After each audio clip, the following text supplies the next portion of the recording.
Well, Pete Wagner, welcome to the Blister Summit. Thanks for talking me into coming to this. It's always great to be in Crested Butte and great to be part of this. So this has been really fun because truly the way that Wagner Custom Skis operates is you just don't ever do anything like this. Full stop.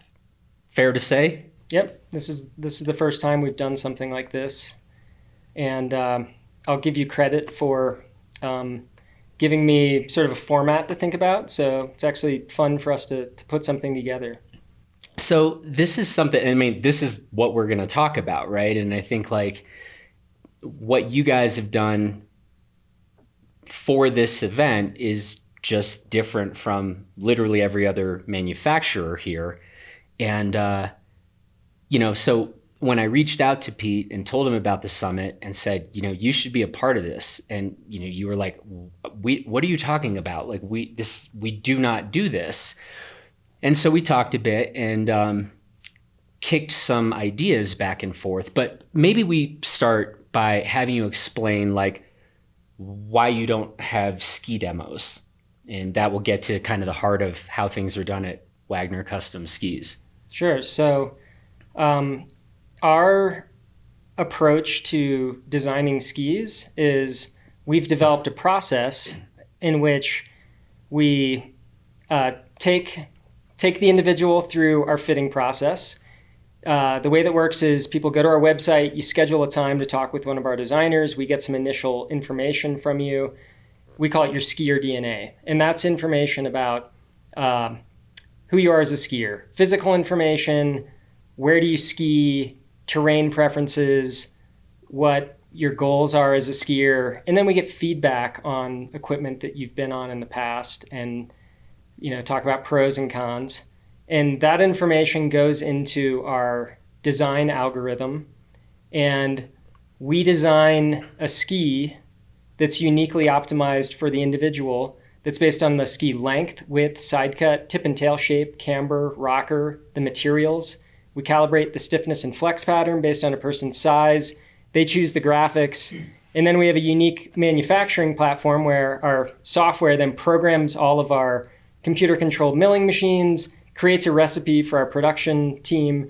And so it's a mass customization manufacturing process, which basically means we go through the same steps every time we build a ski, but every ski is different than the one before. So the skis that we brought have actually never been skied by anybody before. They're totally unique designs. Yeah. And we built these last week. In fact, we designed these like 2 weeks ago. Yeah, and this has been the interesting thing about our back and forth, because one of the things that frankly I have encouraged a lot of like custom ski manufacturers to do is offer something like a stock model, a stock build of a particular model, so that people can get on them. Yeah. And then maybe opt to dial things up a bit or dial things back a bit in terms of say stiffness or weight or whatever they want to do. Yeah. And I've convinced a number of other ski manufacturers to do this. I have never convinced you to do this. And so it was really interesting when I first said it'd be cool to have you at the summit, and it kind of like broke your brain a little bit. And we started having this conversation of like, well, who's going to be there or who should I be building for? And this was kind of our back and forth, because with a lot of other companies, what we do is talk about the current lineup or, the next year's lineup. Well, you don't really have that. We definitely don't have that. So let's talk. But we do now. But you do now. We do now. This is our summit skis. These are, it's not exactly the Wagner lineup for next year, but this is your lineup for the Blister Summit. Yeah. Yeah, which we had some back and forth about. You built very quickly, and then here they are. Did I get that right? Yeah. Okay, yeah. So maybe we'll just say briefly, I assume that most people already know this, but you are located in Telluride. And as I often say, You have the coolest ski factory I've ever seen. And I don't know, maybe say a word about where you're located or the factory. Yeah. So we started Wagner Custom Skis in 2006. We spent about 10 years in Placerville, which is about 12 miles down valley from Telluride proper. And then about 4 years ago, we moved our manufacturing facility to the base of the mountain village in Telluride. So we're just steps away from the chairlifts, which is something that I never dreamed of, that we'd actually do our manufacturing. But I owe a lot of credit to the Telluride Ski Resort. They really made it happen. And we have from my perspective, I have the dream scenario. We get to, I've got single track. I can ride my bike to work in the summer, and access to world-class skiing. So it's really incredible for our entire team to get to work in that environment. But people can come by, you can look in the window, see us building the skis. We are, this fall we actually installed photovoltaic panels on the factory, and we're now 100% solar powered. We've always been, just from a values perspective, focused on waste stream minimization, recycling materials, energy conservation, just trying to have like the smallest footprint while making the best possible skis that we can. And we're now in this really fun location. So anybody who comes to Telluride, you got to come stop by and see us. We do factory tours, and it's really a great way for us to share what we do with people. Yeah. And how long have you been in that space now? I think this is our 4th season in that space. Okay. Wow. You came there like right after we moved in. Does that seem right? 4 years ago?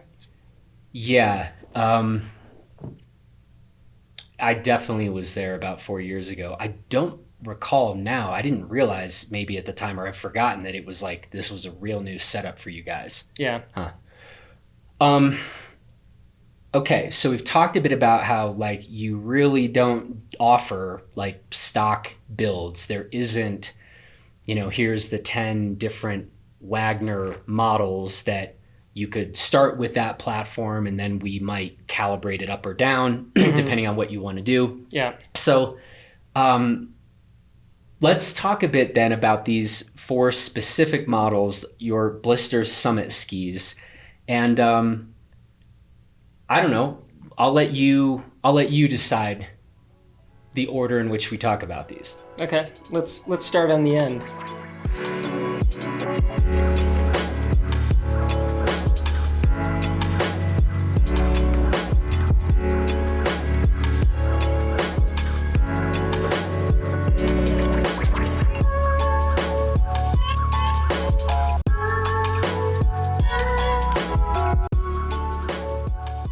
So the ski on the end right here, that is a 106 millimeter waist width design that is an aspen core with a carbon fiber torsion box.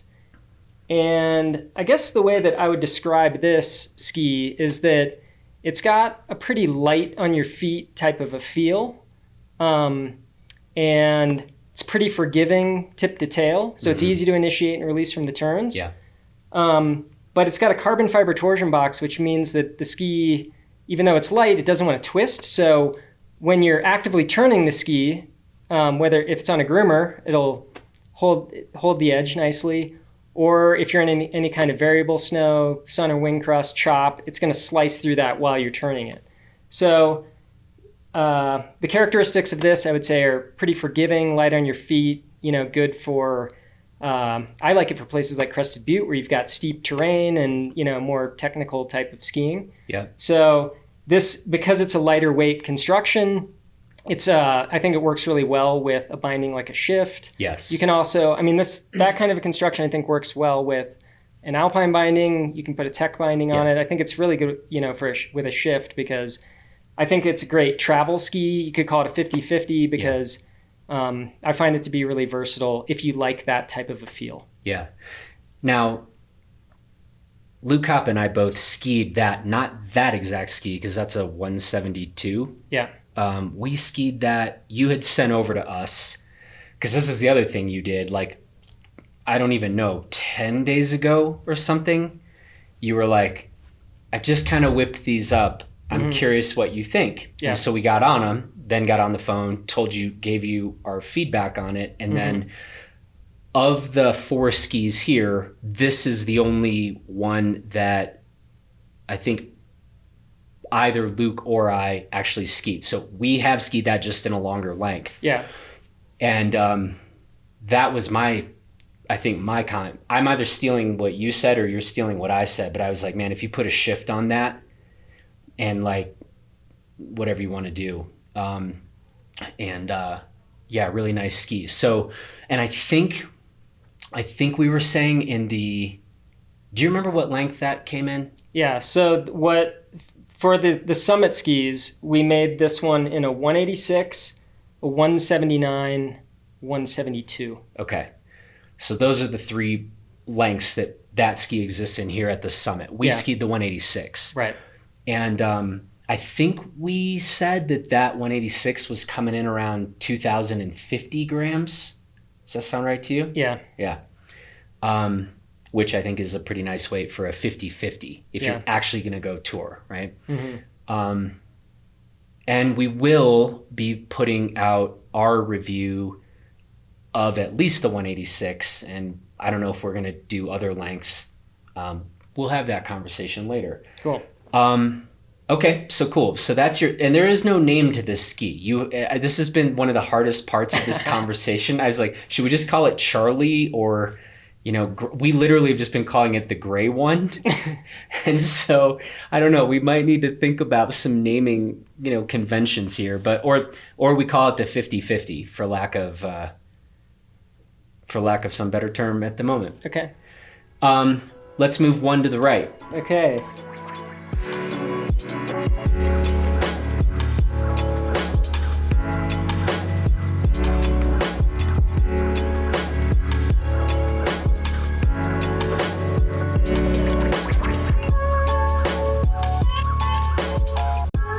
So the blue-black ski here is a 97 millimeter waist design. It's got a sugar maple, white ash wood core, and 2 sheets of Titanol. We made this one in lengths of a 182, 175, and 168 for the Summit. And it is designed, the intention of this one is to be a resort 97 waist, all mountain, more of a smooth, stable feel. It's got a lot more mass, heavier construction, more optimized for finding harder snow, better variable snow performance. It'll really deal with any kind of chop or kind of your classic, resort type of snow. And not sure what else to say about that. Well, what's always interesting for us is when we are reviewing a ski in that 95, 96, 97, 98 millimeter width. It's always, the first question for us is always like, does this feel more like a wider pieced ski, a wider carving ski? Or does this actually feel like an all mountain ski that we will take anywhere? And many of the skis in that waist width, I would argue, have a clear preference for one or the other. Feels fantastic in terms of its versatility as an all mountain tool, or feels fantastic carving. And I got on this ski this afternoon, actually, and it was kind of funny. I thought I was going to kind of ski maybe some front side moguls, and then I was like, I really want to see what this feels like carving. And instead, I met up with some of our other reviewers and vendors and attendees, and we pretty quickly went and were skiing Rambo, which for those who don't know is at least called the steepest cut run in North America. And so that was one of my first runs on that ski. And then I skied west wall on it, and we did 1 or 2 head wall laps. And then I finally went and got like my groomer time on it. And it was interesting. And I have to say, like, we're going to spend a lot more time on that ski, but I will pay you the compliment that, like, if you said right now, is it clearly a better piste ski or clearly a better all mountain? I mean, like, if you skied Rambo today, you know, I don't know, you kind of wanted a ski that felt comfortable there, and I felt comfortable there. Nice. So interesting. Yeah. The third ski I have not skied yet. What's up with this?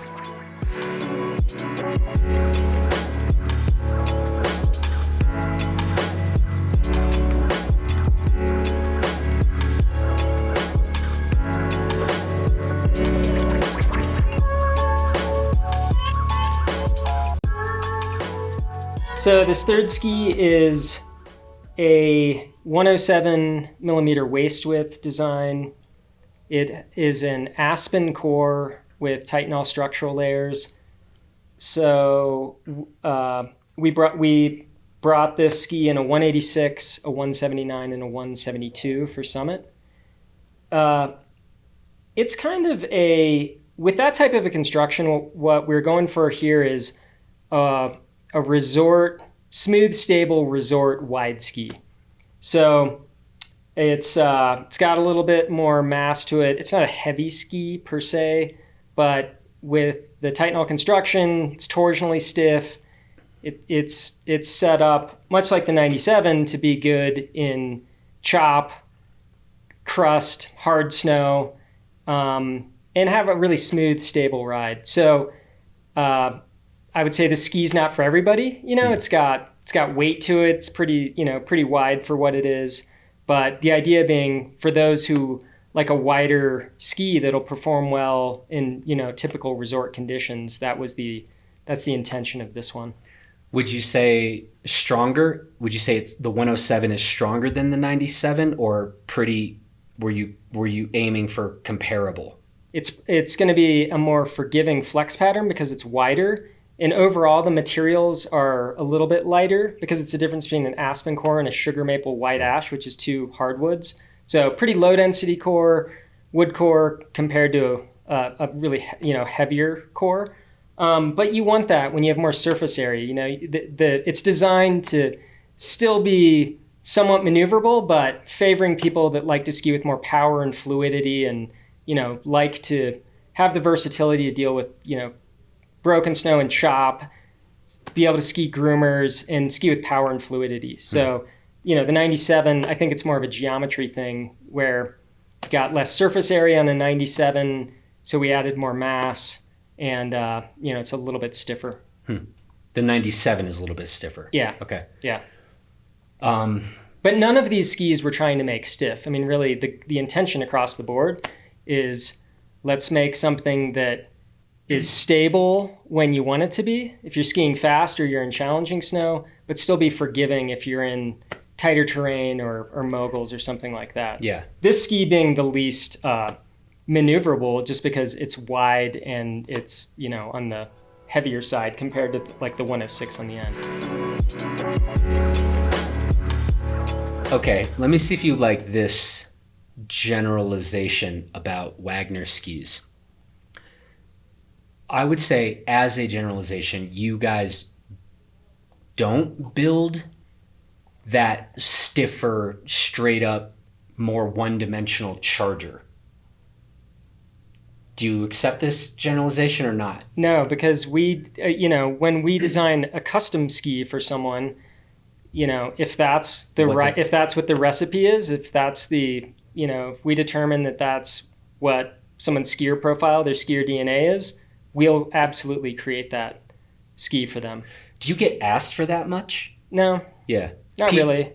Okay. Not with big, not with free ride skis, we definitely get it for people with racing backgrounds Yeah. that want skis that are just, you know, incredibly fast, and especially for the racer crowd, we absolutely get that. And sometimes I look at those skis and I try to flex them and it hurts my back, and I think, I would not want to ski this, but you know, a lot of people, well, some people, less and less people like that, but there's definitely a certain audience for that. And that's really what we're great at. We make skis for individuals. It turns into us designing skis for a pretty broad spectrum. Sometimes it can be a timid, small person. Sometimes it's the big alpha male who was on the U.S. ski team. And in those cases, we'll make, you know, that crazy punishing ski. Let's talk about the fourth ski.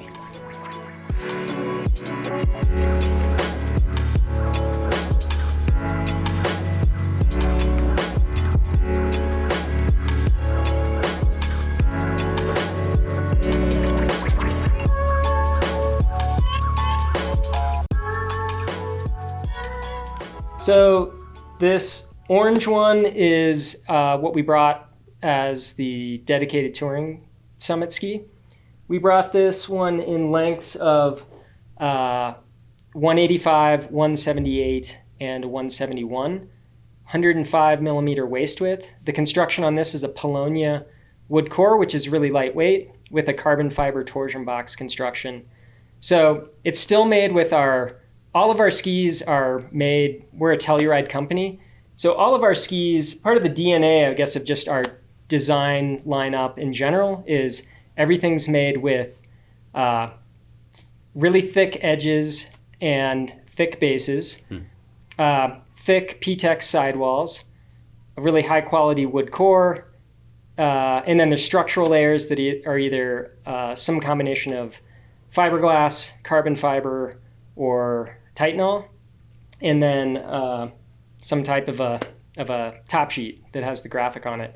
So with that being said, this dedicated touring ski, it's made with thick edges, thick bases, thick sidewalls, and it's not our lightest weight construction. We currently in our lineup have 972 construction options to choose from, and this, I don't know where it fits in exactly on that scale, but it's not close. It's not the lightest one that we do, but I think this one, for a place like Crested Butte and sort of a, you know, daily dedicated touring ski, it's durable. It'll hold up to getting, you know, abused in a place like Crested Butte.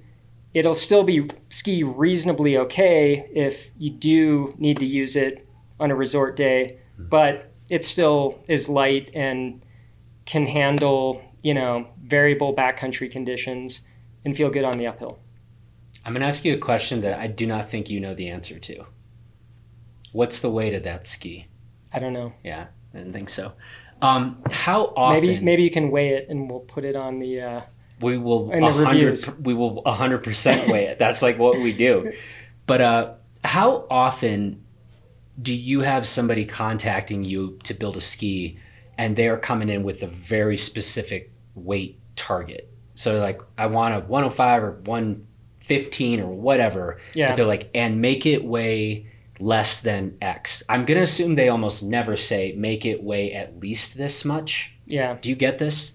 You're right. Like, we don't have people say make it heavy. Yeah. But that's the role I serve. Right. So on occasion. Exactly. Yeah. So there's been a lot of talk about this at Summit. Like, light skis aren't what you want unless you're in a rando race or something like that. You know, if you want something that skis well, mass turns out it's your friend. It gives you more power. You know, there's all kinds of advantages to it.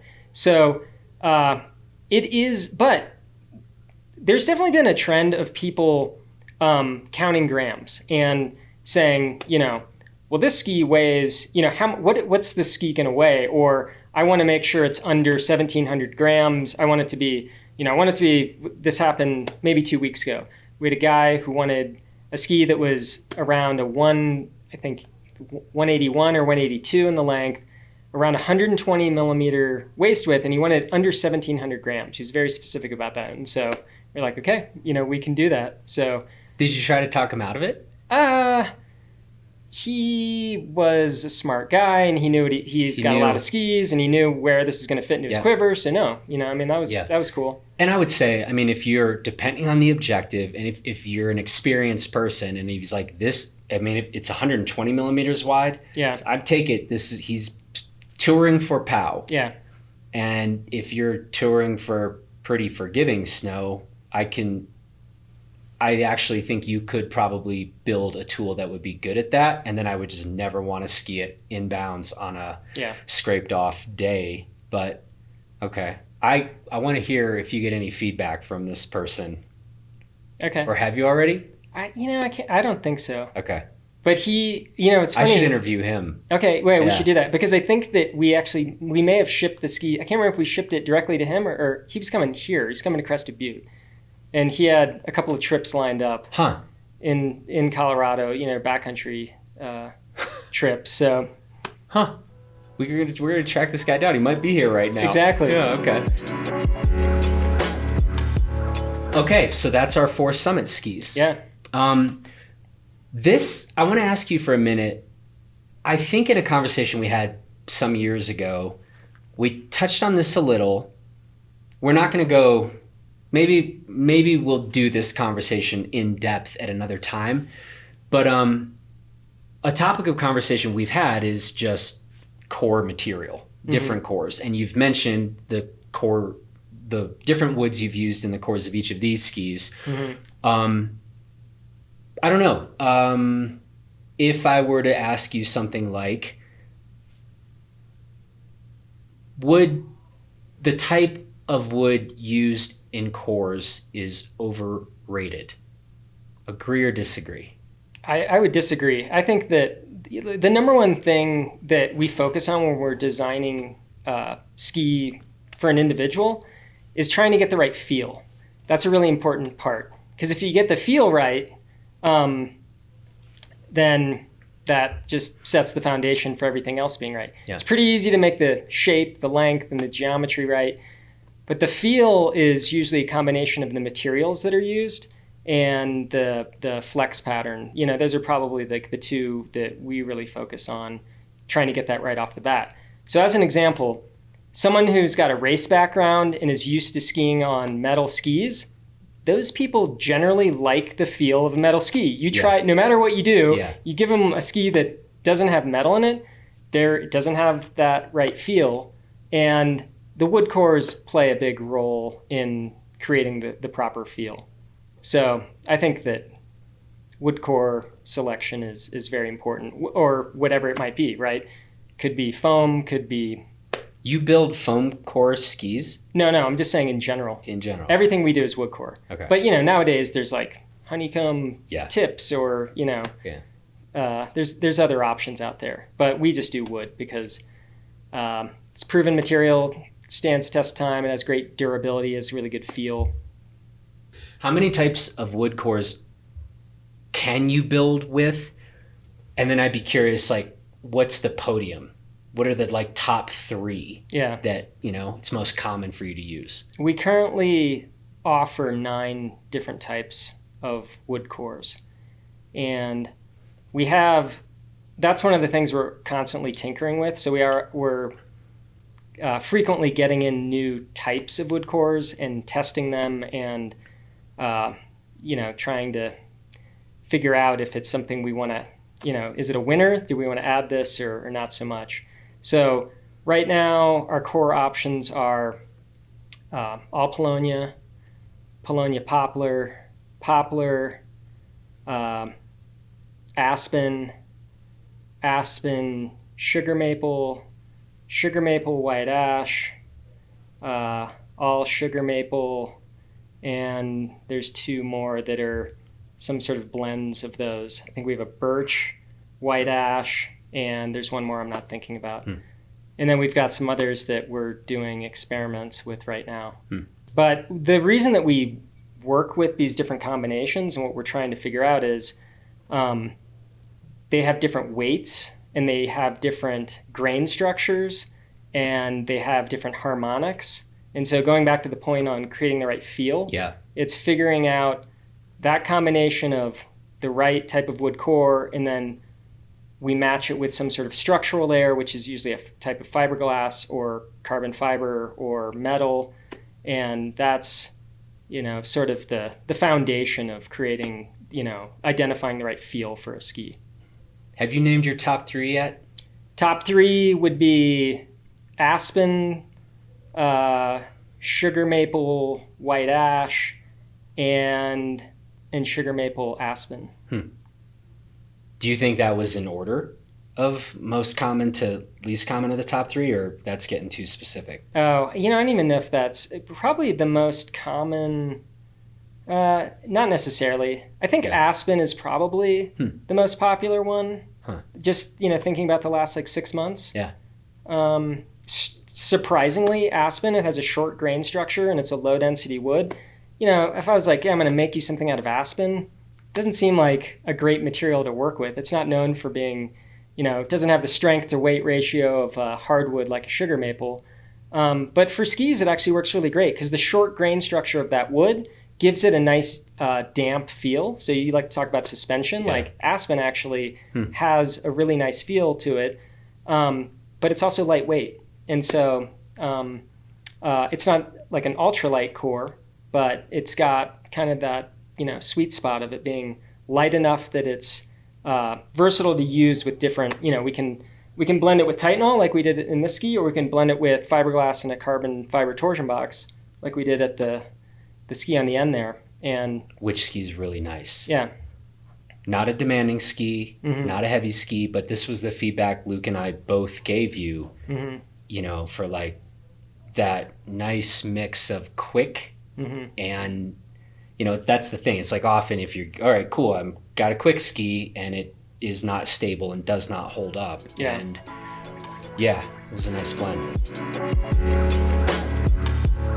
One last thing I wanted to ask you about was the kind of question about, women's specific skis. And we talked about this on the panel we did just the other day, the kind of Blister Summit panel on ski design. And in contrast to some of the other companies, your position was, I think, and please correct me if I'm wrong, but I took it as like, we don't really think about gender when we're building a ski for someone. So can you say more about that? Sure. Yeah. It's when we design a ski, we like to know about what we call a person's skier DNA. So that could be physical information, your height and weight. A big part of it's feedback on other skis. That really reveals a lot about what type of construction, what type of feel, what type of geometries work right. And then we'll talk about where the person skis. We learn about terrain preferences, type of snow, depending on where they're, geographically located or where they're skiing. And with that information, we can come up with a really good ski design. Gender, that's not a variable that we think about.